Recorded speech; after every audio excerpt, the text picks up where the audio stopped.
grab those two brand new people.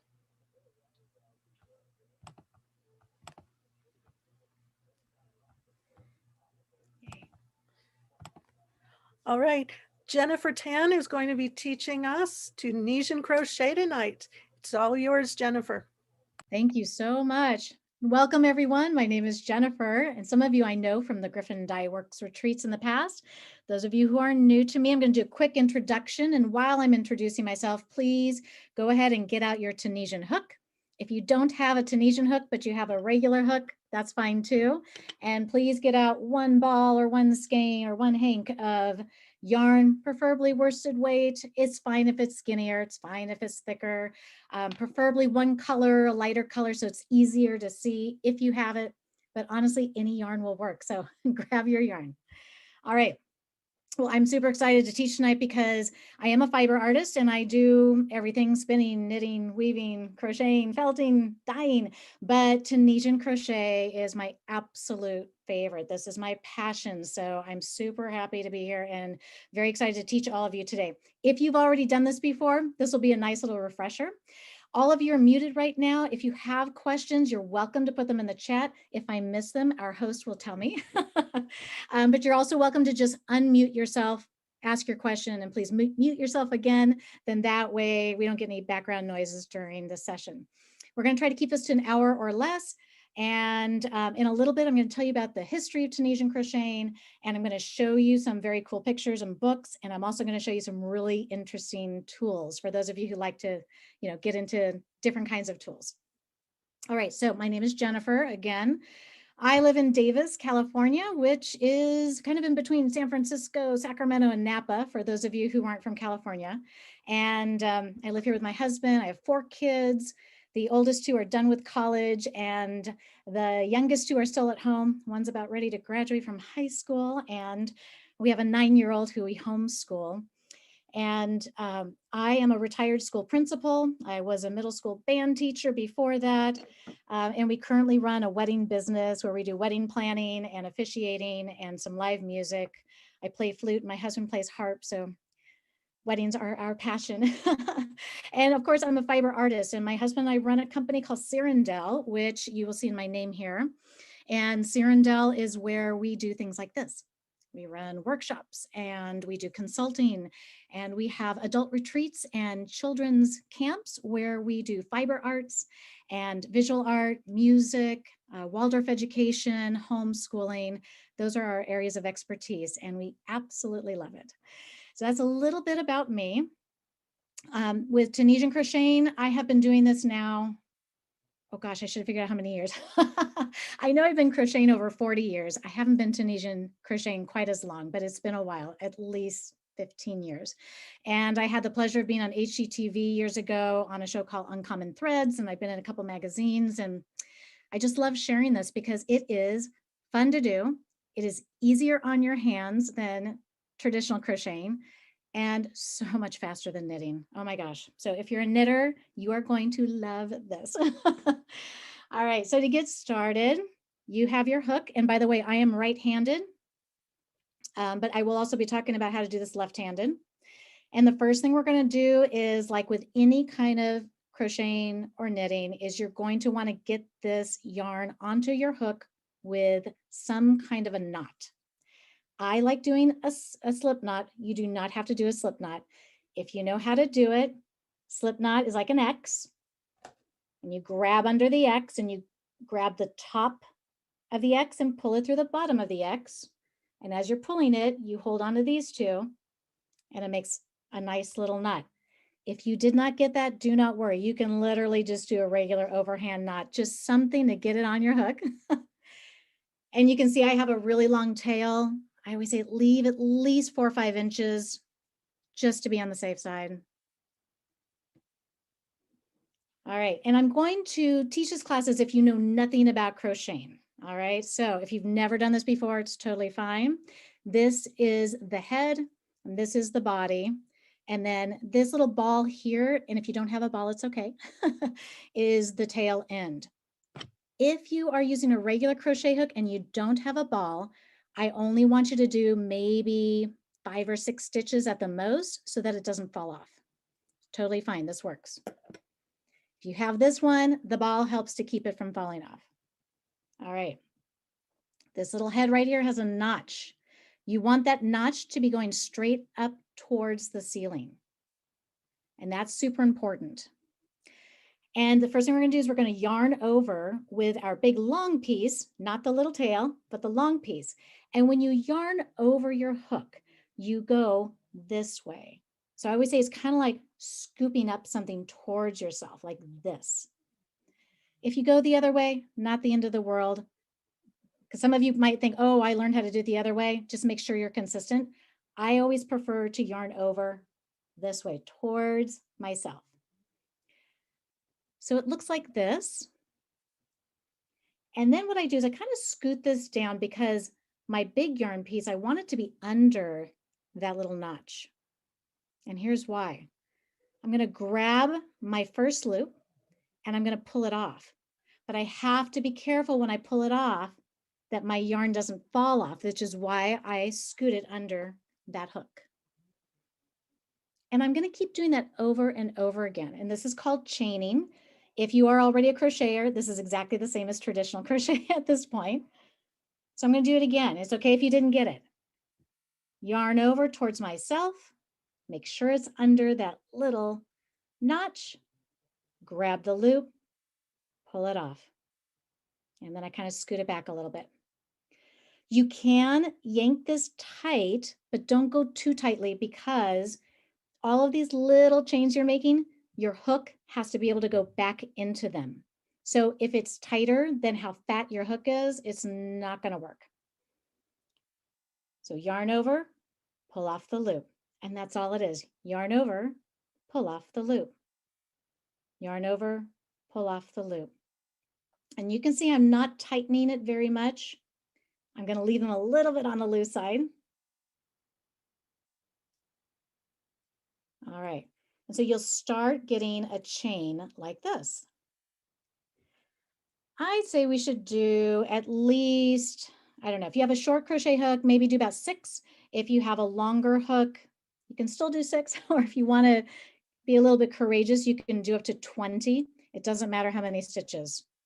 Just get a bunch done. Now, for those of you who crochet, if you know how to kind of hold and chain this way, you can absolutely do that, but you don't have to. Yarn over, pull it off is totally fine. If you have learned how to finger knit, which is really a misnomer, it's actually finger crocheting. So if you've learned how to make these with just your fingers, you can absolutely do that to start. You don't have to use a hook. All right, I lost count. I think I have at least 10 here. So this is the chain, and I'm just going to pause for a second to make sure everyone has time to get some done. The chain is the base row of pretty much every crochet and Tunisian crochet project. And the next row we're going to go into the chain is actually the hardest thing we're going to do tonight. So if you can do this next step, you're going to be great. And again, because some people I saw came in late, if you only have a traditional size crochet hooks, totally fine. The difference is you don't have a ball on the end. So I would only do maybe 5 or 6 chains or stitches here. And if you have the big long one, feel free to do more than that. And right now we're just chaining. I'll be honest with you, almost every project I do, after I do the chain, I take it out and I do it again. So if you're looking at your chain and you're thinking, that doesn't look like Jennifer's chain, it's okay. It's okay if some are big and fat, and it's okay if some are skinny and tight, totally fine. You can have all different shapes. This is the first time you've done it. If you want to take it off and start again, you're welcome to do that as well. Tension, those of you who've done fiber arts, you know tension is everything, and that only comes in time, so be patient. All right, we have our little chains.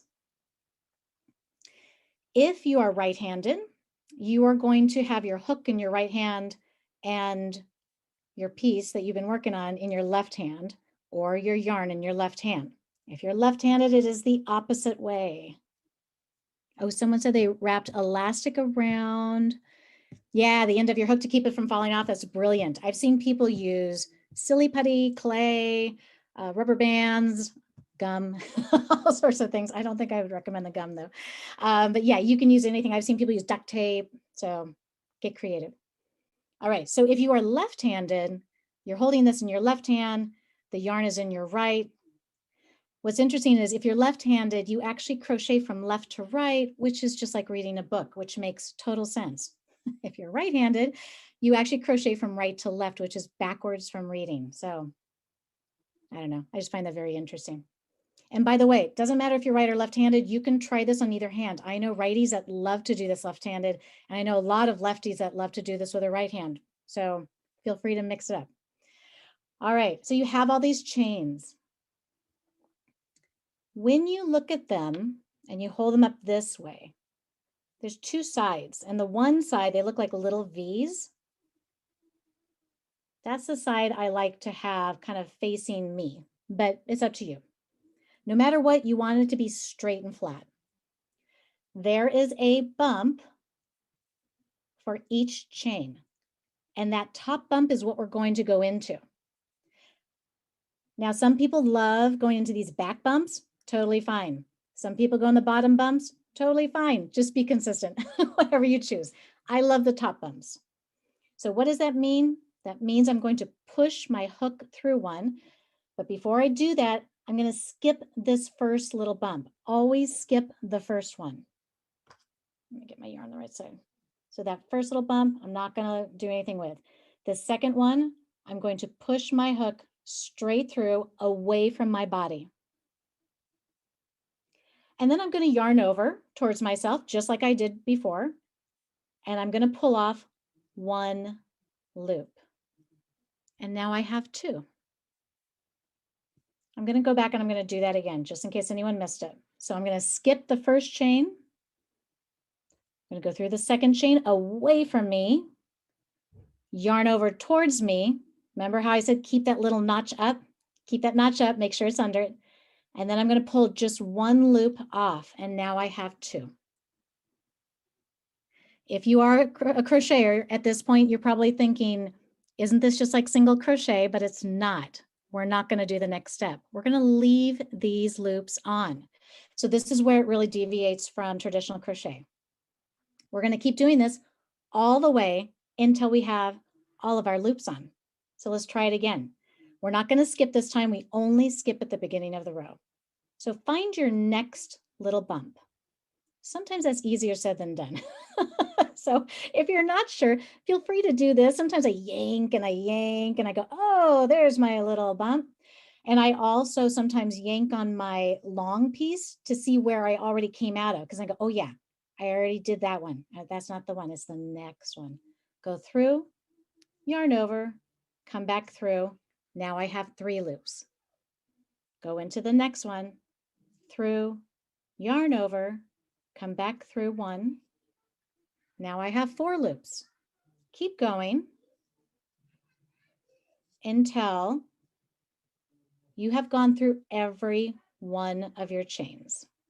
And by the way, this is being recorded tonight. So if at any point you feel like, oh no, I can't keep up, no worries, you can watch this later. It's still fun to watch. And then you can go back later, watch it again, and then it'll make more sense. By the way, I'm going super fast. I do not expect anyone to do this. I'm just doing it so that I can show you what it looks like when I get to the end. So this is where it looks a little bit like knitting, right? When you knit, you have all these loops on one of your knitting needles. And then with the other knitting needle, you're going to work them off. So sometimes knitters really like this because it kind of feels a little bit like knitting. And crocheters like this because it is, I think I mentioned this before, it's much, much easier on your hands and wrists. Not tonight though, this is new for you, so be patient. If you start getting sore, please take a break and relax your hands and do some stretches. Eventually it'll be like an undulating feeling. It will be awesome. All right, so what we just did right now is called the front pass or the forward pass. Sometimes people call this the gathering row. There's a lot of terms for it because you're gathering your stitches. And then the next thing we're going to do is we need to get rid of our stitches. We need to get rid of these loops. So the next thing is called either the back pass, the backward pass, the return pass. I'm going to show you how to do it. And it's okay if you didn't totally finish all of yours. It's okay. You can even stop if you're not done with all of yours and stop where you are and start doing the back pass. All right, so the back pass for a right-hander. You have the hook in your right hand, yarn in your left hand. You're going to yarn over towards yourself and you're going to pull off one loop. And then from now on, you're going to yarn over and pull off 2 loops. So be really careful when you do this that you're pulling off 2 at a time. And if you're left-handed, this is in your left hand, this is in your right hand, yarn over. So again, the very first one of the row, you only pull off 1 loop, and now from now on, you pull off 2, 2, 2, 2. So yarn over, pull off 2. Yarn over, pull off 2. Yarn over, pull off 2. And you can see that my hook again is facing up toward the ceiling. Every time I yarn over, I try to get it right under that notch so I don't lose it. Debbie, who was on earlier, mentioned that she was Tunisian crocheting a project and it ended up with more stitches as she went, kind of became like a triangle going outwards, like an upside down triangle. And I told her that that happens. Sometimes when people are doing this back pass, they accidentally don't pull off 2. So then you end up with some extra stitches. It's easy to fix, and we'll talk about that a little bit later. Now this is called the picking method. I'm actually grabbing them, picking them off. If you like to hold the yarn in your hand, you can actually yarn over and pull through 2. And when I do that, watch my hook. I turn it towards myself and upside down. That keeps my yarn from falling off. And if that just looks crazy, just keep on picking. Don't worry. And then the question is, when do I stop? You stop when you only have 1 little loop left. That's it. What's great about the back pass, it doesn't matter what Tunisian stitch you use, the back pass is always the same. So it's super easy. You don't have to remember a bunch of different things. And Tunisian crocheting is really just like creating a series of crocheted knots, halfway adding them on and halfway moving them off. And each one looks a little bit different depending on where you put your hook. So if anyone has this, go ahead and hold it up. I'll try to look at some of the screens. You should have something kind of looks like a railroad tracks. Yay, I see some railroad tracks. Now, if you have multicolored yarn, it can sometimes be a little bit tricky to see where you're going, or super dark yarn, but that'll get easier in time. All right, you got railroad tracks. This is very cool. This is super important. We are going to do what's called the Tunisian simple stitch. And the most important thing is you have to know where to put your hook, because the chains are easy, right? You went into the top of each chain. You're going to do the same movement where you go through, yarn over, come back through, and gather stitches, but where you go is key. I like calling each of these little railroad tracks a post. So this first one, you can see right there, we're going to skip it, right? You always skip your first. Here's my second post. But if you can see, there's almost like 2 pieces to it, right? There's like a front piece and a back piece. So here's what I'm going to do. I'm going to split this post. That means I'm going to put my hook into it. I'm going to show you what it looks like. I'm going to turn it around. This is what it looks like when I'm looking at it.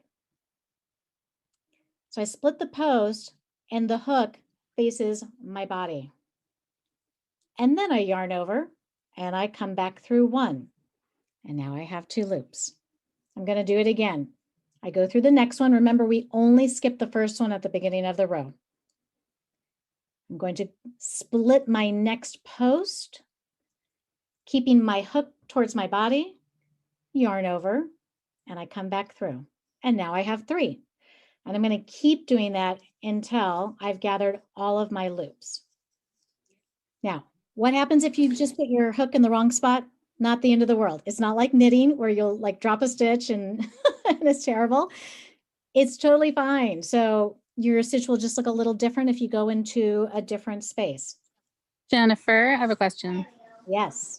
I don't know if you can see me. So you're sort of picking up this front post, right? I'm trying to find you. Oh no, there's so many people on here. I'm hands and green yarn.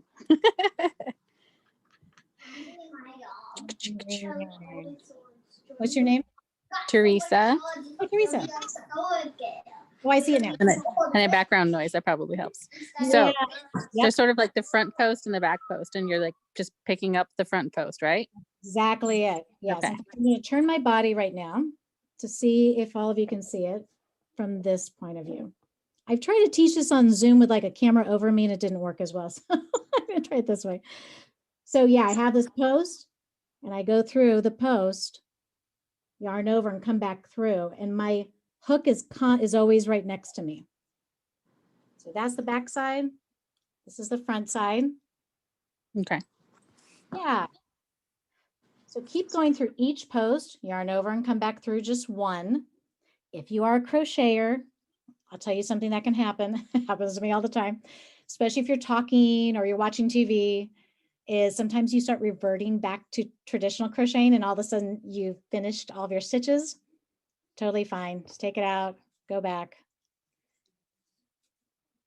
So you do have to be a little bit present and cognizant of what you're doing here to make sure that if you are a crocheter that you stop your stitch. All right. And then this is always the big question. You get to the end and you go, is that a stitch? I can't tell. Do I go through that? And the answer is always yes. Yes, yes, yes. This weirdness at the end, it doesn't look like a nice straight post, or maybe it does on yours. Sometimes they do look kind of good, but a lot of times it almost looks more like a knot. Yes, you need to go through it, and whichever part of that post is towards you is what you need to go through. If you don't go through it, you will end up with a beautiful triangle at some point because you're going to lose a stitch each time. And this is the same problem we have in traditional crochet as well. A lot of times it's easy to miss that last part because it doesn't look right. Okay, so you should have a bunch of loops again. And one thing I mentioned to Debbie earlier that I still do to this day is, unless I'm making like a huge Afghan or something, I still count my stitches, maybe not every row, but about every 2 to 3 rows, just to make sure I haven't lost or gained. My rule is if you gain or lose 2 or even 3, you're okay. More than that, and your project's going to be really wonky on the edges. So for tonight, totally fine if you add some and you miss them, no problem. And we'll talk about how to fix that later too. So you can already see that my stitches have these nice little posts going on, which is very cool because when you make something out of Tunisian and someone looks at it, especially if they're a fiber artist, they can't figure out what it is. They look at it and they're like, is that knitting? What is that? And a lot of times they ask me if this is weaving, and it's not. And I tell them, oh, it's Tunisian crocheting. And they're like, what is that? So that's kind of fun about the simple stitch. Do you do it or delivery because all right? I couldn't quite understand that.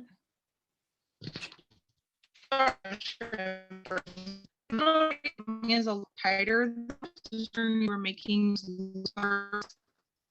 You know what? The sound is going in and out. It could even be on my end. If you can type it in the chat, I will answer you. I'll watch the chat. All right. So if you've gotten all the way here, you know how to do the back pass. Do your back pass.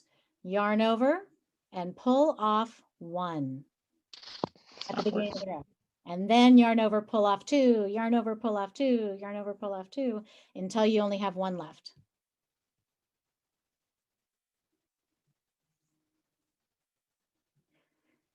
Whoops. And I just did something I always say don't do. Make sure you're not grabbing your tail. It only happens when I'm teaching. Make sure your little tail is just hanging down there. Try to ignore it. And make sure you're actually grabbing the long piece of your yarn.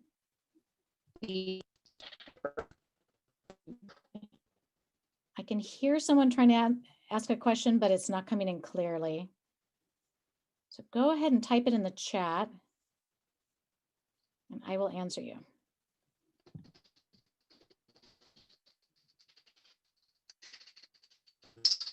All right, back pass is always the same, no matter what kind of stitch. If you are looking at a pattern, Tunisian simple stitch is abbreviated TSS. But if you have an old pattern like from the 60s or 70s, it might be called Afghan stitch. So don't be surprised. You see something called Afghan stitch. Cancel this not working. Oh God, I don't know what happened. And I think some people are unmuted. So go ahead and mute yourselves unless you're going to ask a question. And feel free to type in the chat. And again, this is being recorded, so no worries if you don't get the first time. I'm just going to show you what this looks like. So now it looks like railroad tracks on the top, but the bottom looks a little bit more formed. And you see how it's like curling? That's totally normal. Unfortunately, this is like the curse of Tunisian crochet is the curl. And we'll talk a little bit later about what to do about the curl. All right, for those of you who've got it, go ahead and just do your next row. But I do want to say something for those of you who do know how to crochet. You might notice two things. Number one, we are not turning our project every row. There is a front and a back side to this. You are going back and forth, back and forth. You are never turning. So that is different from traditional crocheting. Second thing is, in traditional crochet, when you have a stitch that is one high, you usually do a chain at the beginning of the row. We don't do that in Tunisian. So in case some of you are going, aren't we supposed to chain? The answer is no. We'll do that later for a different stitch. So for those of you who are already here, remember, skip your first pose, go into your second pose, yarn over, come back through, go into the next one, split the post, yarn over, come back through, and keep adding, gathering your stitches. Okay, I see something in the chat. Should you, let's see, should you always use a larger hook for Tunisian? No, not necessarily. I love using this for teaching and learning on because you can see it so much better. I used to try to teach on like G and H hooks and it's just really tricky. So no, you can definitely get really skinny hooks. Here's the thing though, depending on what it's made out of, like this is a wood hook, so it's nice and sturdy. But when I get wood hooks that are like a size G or smaller, they get a little flimsy and they tend to break. So if you have a metal hook, a plastic hook, in the skinnier sizes, usually those will last a little bit better. I love wood. Wood to me, it's warm, it feels good on my hands, it's sturdy. But no, you don't have to have a super thick hook. That's a good question. So she asked, are you deliberately making your stitches looser? Is it okay that mine is a lot tighter? I am making mine a little bit looser because I want you to see them. You definitely can go tighter. The rule is this, it just can't be so tight that you can't stick your hook into the next row, right? Otherwise you're gonna be like struggling with your yarn or breaking your yarn. So yes, you can absolutely tighten it up. It depends on what you're gonna make, right? If you're making, you know, like a little pillow or something that you really want a nice tight stitch on, then yeah, go tighter. You can also play around with a skinnier hook with skinnier yarn. You can also do 2 yarns at a time or 3 yarns at a time. Once you get all of your loops on, you're going to yarn over, pick off 1, and then yarn over, pull off 2, yarn over, pull off 2, yarn over, pull off 2. What's the smallest size Tunisian hook you've ever seen? Oh, boy, that's a good question. I think C, which is pretty skinny. No, it's still pretty big. Yeah, I mean, it's like as far, yeah, compared to like my regular crochet hooks, I've never seen them like super, super tiny. So you've never seen them get into the numbers? I haven't. That doesn't mean it Okay. doesn't exist though. I mean, I would see where maybe they could, like if they were made out of metal, where they wouldn't break. Yeah. Because I think the issue is, you know, this length and being Right. strong. No, it's as someone who normally works with number 10 purl and a 11 hook, Yeah. Yeah, exactly. Right. This is kind of huge. Yeah. I was going to say the patterns I've seen, they don't usually call for anything very small, but you could always just use a regular crochet hook. Yeah, you can get smaller hooks. I have had good luck on eBay sometimes with getting hooks. This was very popular in the 60s and 70s for a while. And so sometimes I get our like, you know, from that era, which is really cool. So search on Tunisian hook, search on Afghan hook as well. Yeah, I remember learning this back then as Afghan. Yeah, so. It was called the Afghan stitch. Speaking of which, this is also called, besides Afghan stitch and Tunisian stitch or Tunisian crochet, it's also called princess stitch or princess knitting. It was called railroad stitch sometimes, which you can see, it looks like a railroad. And also tricot, like Tricot. And in fact, if you ever get a pattern, sometimes from like Australia or England or somewhere in Europe, sometimes they refer to it as tricot. And they don't know what this Tunisian is. Jay is asking, his project is starting to curl up into a tube. Is that normal? It's totally normal. Yeah, I see it, MJ. Yeah, it is normal. Let's talk a little bit about the curl and you all just keep doing your stitches back and forth while I'm talking. So, Tunisian is well known for curling. A couple of ways to combat this. Number one is you can do this looser, of course, just like knitting and crocheting. So do a looser tension. You can try a bigger hook. Or if you're thinking, no, I don't want to go any bigger because I like the way this looks, at the end of your entire project, you can do two things. You can block it, spray it with water, lay it down, put something heavy on top of it, or put it on a foam block with pins and let it dry. Or you can do a traditional crochet stitch all the way around the edge. That's usually what I do. So I will use either this hook or a traditional hook, and I'll do a row of single crochets around the edge, and that helps it to just be really flat. So yes, it does tend to curl. And again, some of this, like mine's not curling too terribly tonight, but I've been doing this for a long time. So it just has a tendency to curl no matter how long you've been doing it. And again, this is the front, and there is a backside. The backside will look like a bunch of little bumps. It looks like pearl. Yeah, it does. Those are great questions. So yes, Tunisian has a tendency to do that. All right, let's talk about what happens when you get too many stitches on your hook or you lose too many, and that happens. Now, if you want to increase, like let's say you wanted to create something triangular or something that got bigger, then to add stitches is easy. All you have to do is anywhere on this, you can push your hook in between your posts, in the hole that's in between the posts, and just create another stitch. And of course, at the very end, sometimes that's the nice way to do it, at the beginning or at the end. You can add them in there. You can also not, when you take off your stitches, not go through two at a time.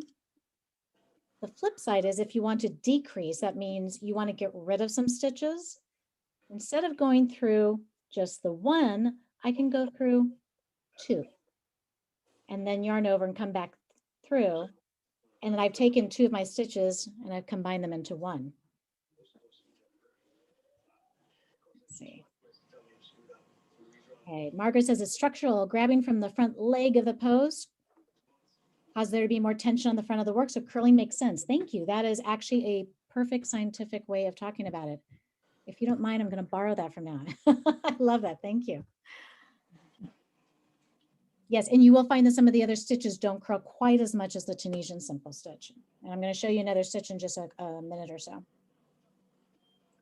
So decreasing, if you want to get rid of stitches, another easy way to get rid of stitches is when you're doing your back pass, instead of going through two, take off three. Now you've lost a stitch.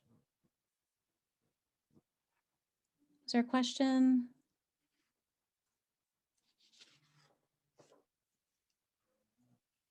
All right.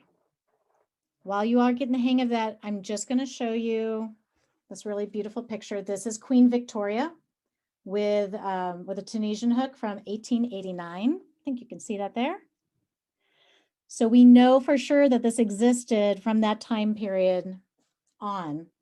And there's some lovely garment examples. Here's another picture. This is Elizabeth, the first Duchess of Sutherland.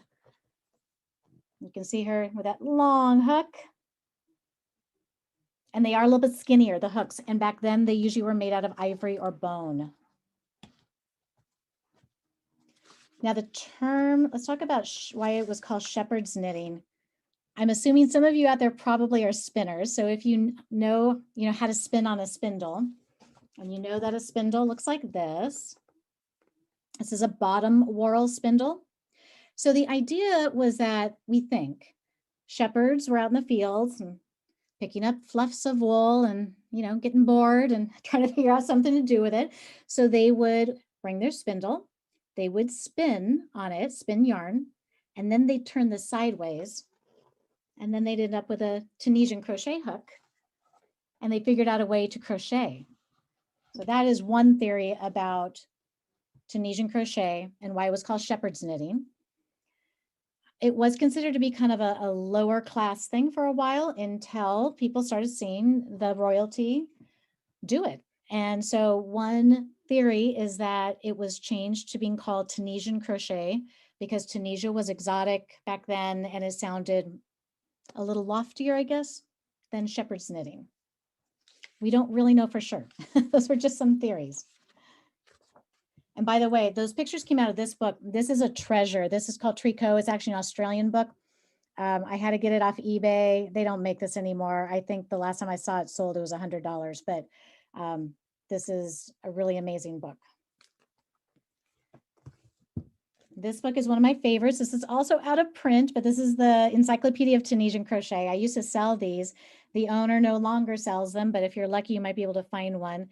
What I love about this book is that it literally has like 400 stitches. It's all in black and white, but it shows you that pretty much everywhere that you put the hook with your yarn, you will create some kind of beautiful stitch. And then there are more modern ones, like this is from Annie's Attic, easy 100 stitches. It used to be like 10 years ago, you couldn't find this stuff in the stores at all, but now you'll see books like this that have, beautiful pieces of clothing that you can make. You can see scarves, and it's not just all about making blankets, Afghans. And you can find lots of patterns on Ravelry. My gosh, people, it's kind of everywhere now, which is great. All right, I am going to show you a new stitch. If you are ready and you just have one little loop on, you can join me. If you're not, that's okay. Maybe just pause and watch for a second. And then when you're ready and here, you can start the new stitch. And yeah, you can totally start the new stitch in the middle of a row. That's not a problem too. This is just for practice. We're going to do something called the Tunisian knit stitch. And let me just show you. Those of you who saw like the picture of me earlier, this is what the Tunisian knit stitch looks like. And those of you who knit are thinking this looks like stockinette, right? Oh, let's see. I have another little chat. Emmeline says, my Oma taught me how to do this about 5 years ago before she passed away, but my memory is horrible, so I need a refresher. Oh, I'm so glad you're here. Thank you for sharing that. That is wonderful when people can pass these down. All right, so this is a cowl. This is my favorite cowl. I love this. It's so warm. It's all alpaca, but this is all Tunisian knit stitch. So here's the thing. Yes, this looks like stockinette on this side, but check out the inside. It looks like the backside of Tunisian crocheting. It's all bumpy. So it doesn't look like stockinette on both sides. It does have some stretch, but not as much as stockinette does in knitting. But boy, is this way faster than stockinette knitting. So there's pros and cons there. All right, so to do the knit stitch, here's the trick. You have all of your little posts, right? So instead of going, see if I can do this backwards here. Instead of going through this, sorry, I'm on the wrong row, through this, you're actually going to go through that, but you're going to push your hook all the way to the back. Let me turn it around. So you're going to split the post, but you're not going to keep your hook close to you. You're going to push it away from you like this. I split the post and I keep pushing my hook away. And then I yarn over, almost like I scoop it, and then I come back through. So the only difference is where I'm going. I'm still splitting the post, but I'm not keeping it on this side. I'm pushing it almost like at a diagonal away from myself. And someone said, I think I did the knit stitch by accident. That's okay. That happens. So from this side, I'm going to split it and I'm going to push it away from myself. Yarn over, come back through. And again, we are gathering loops. So the front pass, you're gathering the loops. Some people find this knit stitch actually easier to do and it doesn't curl quite as much. Let's see. Alicia asked, are you able to work in the round with this technique? The simple answer is no. I have actually done some in the round. It's not like doing traditional crochet in the round. I mean, you can, but it's not easy and it doesn't come out quite the same. It's a little bit awkward. So I would just say no, I wouldn't do it. And then someone says, maybe available in the library where you are at. Okay, thank you for someone gave us a link. Appreciate that. All right, so whenever you're ready, try some Tunisian knit stitch. You're not going to notice much of a difference until you've done a couple of rows. So be patient with yourself if you're like, this doesn't look much different. Again, you split the post, but you push it all the way through before you grab and come back through. And don't forget to do the very, very last one here. And of course, the last one is not like a typical post. So just make sure you go through at least one little loop at the very end to get that last one. Your back pass is exactly the same. Yarn over, pull off one, yarn over, pull off two, yarn over, pull off two, yarn over, pull off two, all the way until you only have one left.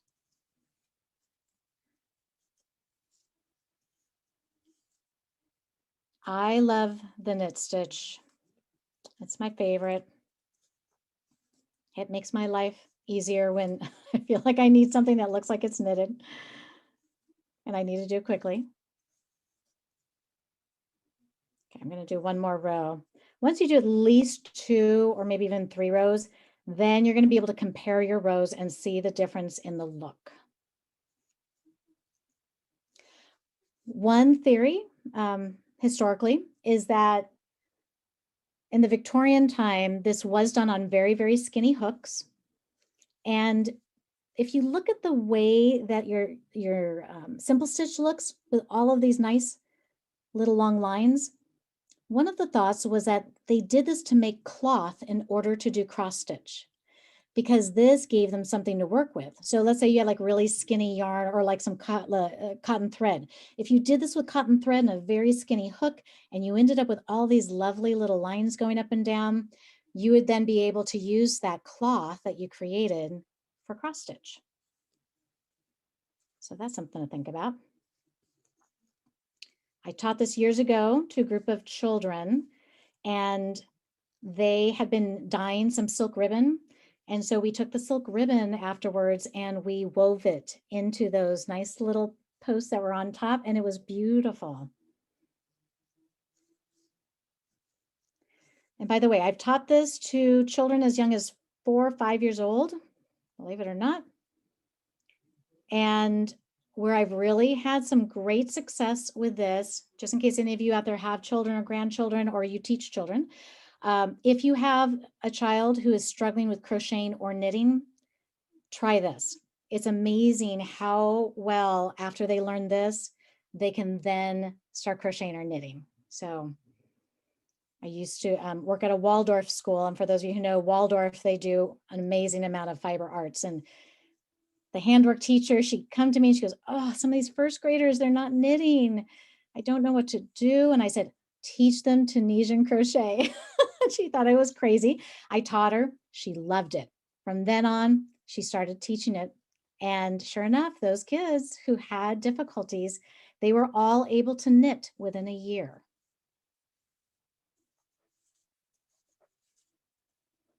And just like anything in life, I'm not always convinced that just because you're 6 years old in first grade, that means that you should be able to knit, right? But it does help with crossing the midline and with reading and writing. So it is a good thing. And I get why they teach in the Waldorf schools at that time. All right, I'm going to do one more row. And by the way, you can go back and forth. You can try a row of Tunisian simple stitch and a row of Tunisian knit stitch. Mix it up. Why not?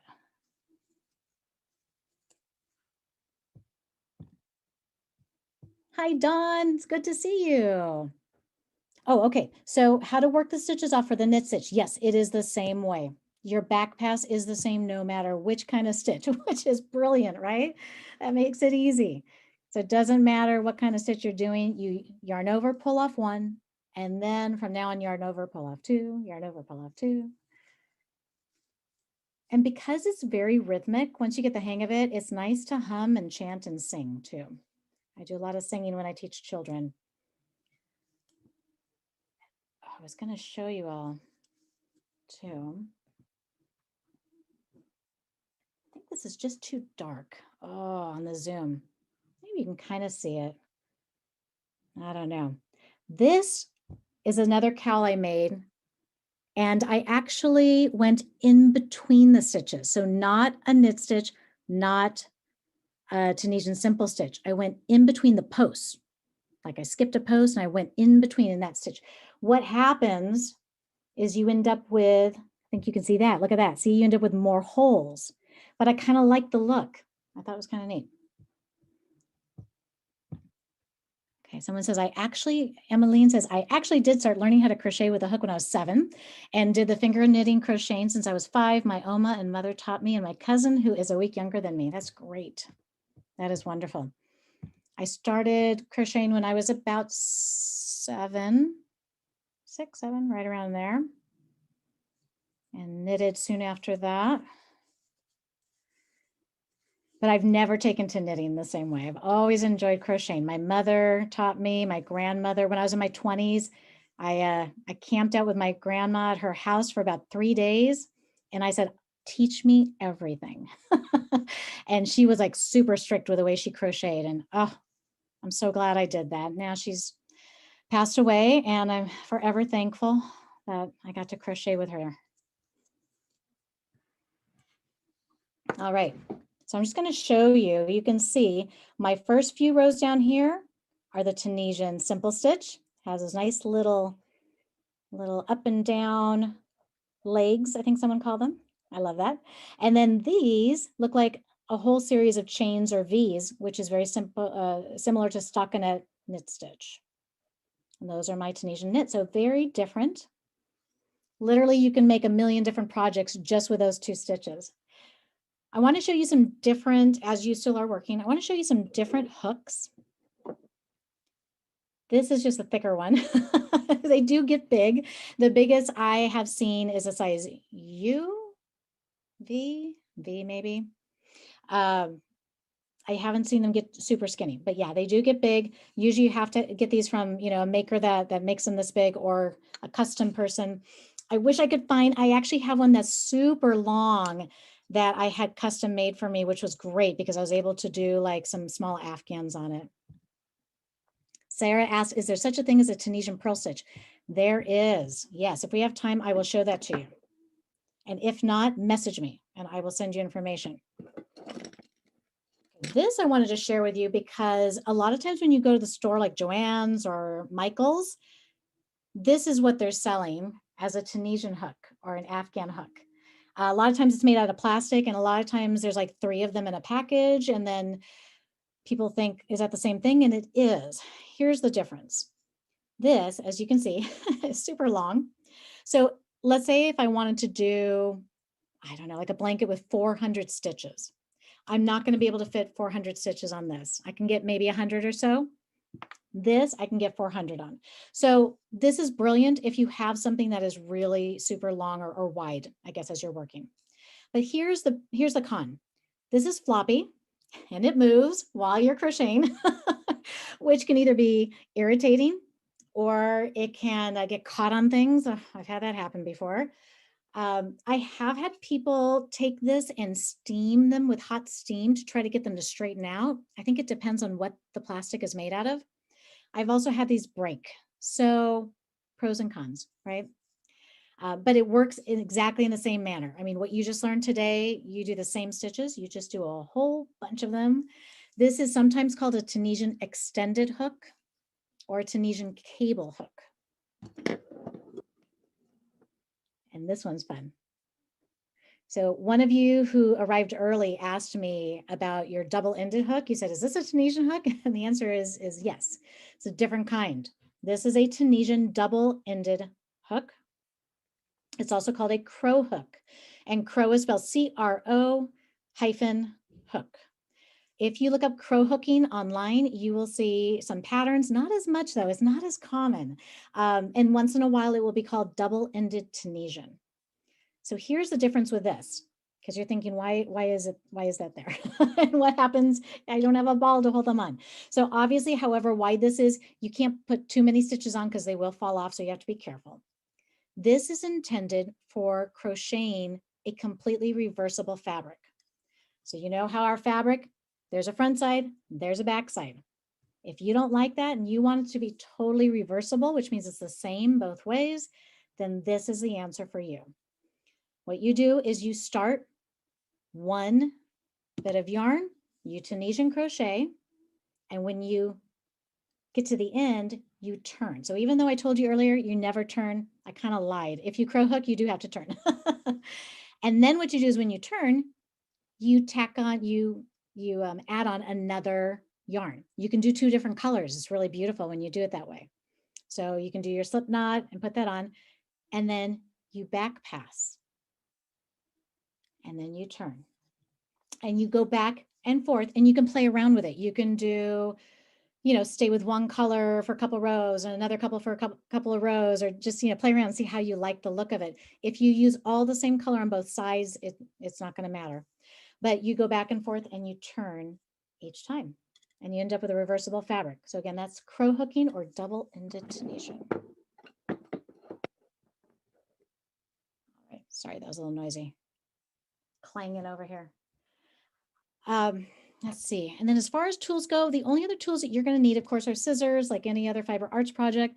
And I always recommend having a nice yarn needle, like a big fat-eyed needle that at the end of your project, when you go back and you say, what do I do with this tail? You want to weave this in. I don't recommend cutting it. I'm always so afraid this is going to come undone. Put a big needle in this and then just kind of sew and weave it in and hide it, and then maybe trim it if you need to. And same thing with the edge on the other edge. Let's talk about changing colors. If you want to change colors, you can. It's very, very easy to do. It's like any other type of knitting or crocheting. Some people say don't tie knots. I love knots. So if you're a purist and you don't like knots, you don't have to do a knot. But I don't know. I'm always afraid that something's going to fall apart. So all I do is I just do another knot. I could do a slip knot. You can do an overhand knot. Add it on. You decide when you're going to add it on. I like to usually start when I'm done with a row so that I can start on the next row. But if you want, you can do your back pass with a different color. So think about that. And that looks really neat. So you can play around with that as an idea. Here's the problem though. I'm going to show you. Let me do this wrong first so you can see. Okay, so I was done with my row. I added the new color on and then, oops. Sorry, let me try that again. I have to grab the right color. Okay, so I end my old color. And by the way, if you end, always leave a tail. Please, please, please leave a tail with the old color, leave a tail with the new color, tie them together. All right, so I'm starting my new color.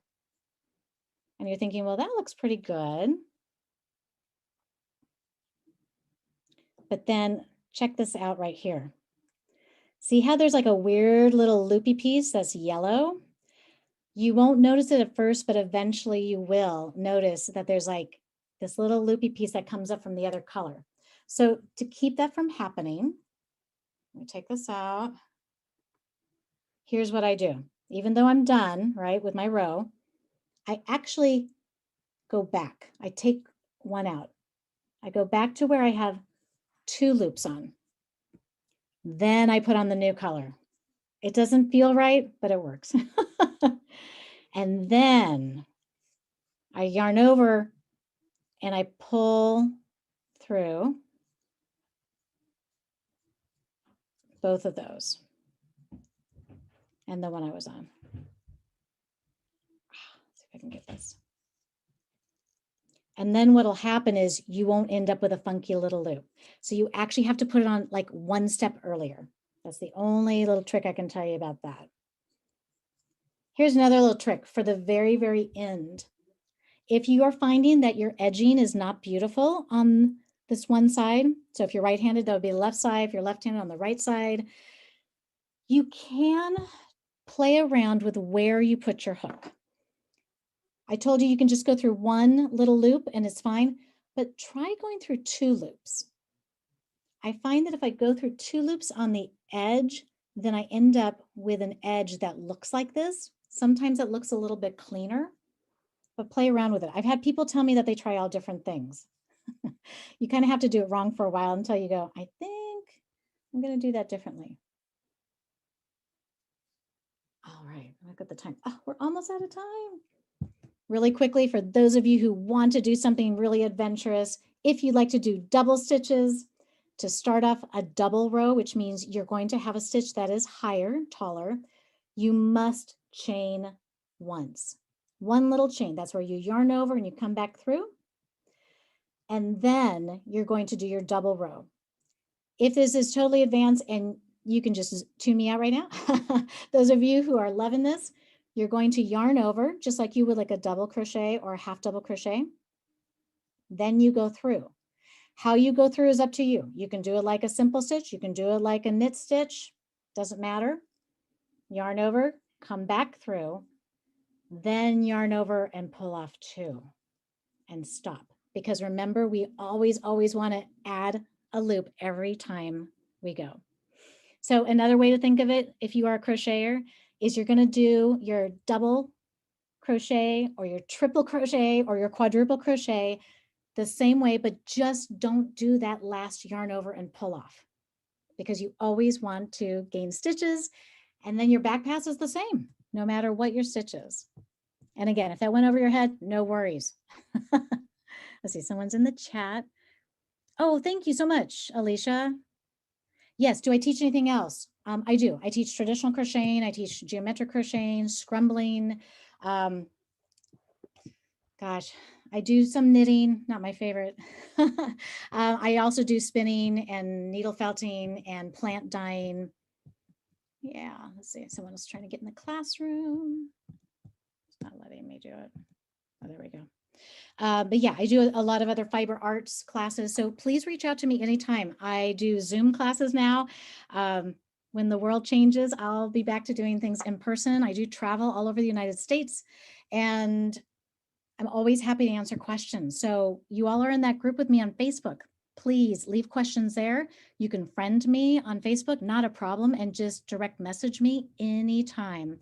And please don't forget this is recorded. So if you want to go back and watch it again, you're more than welcome to. Are there any final questions I can answer?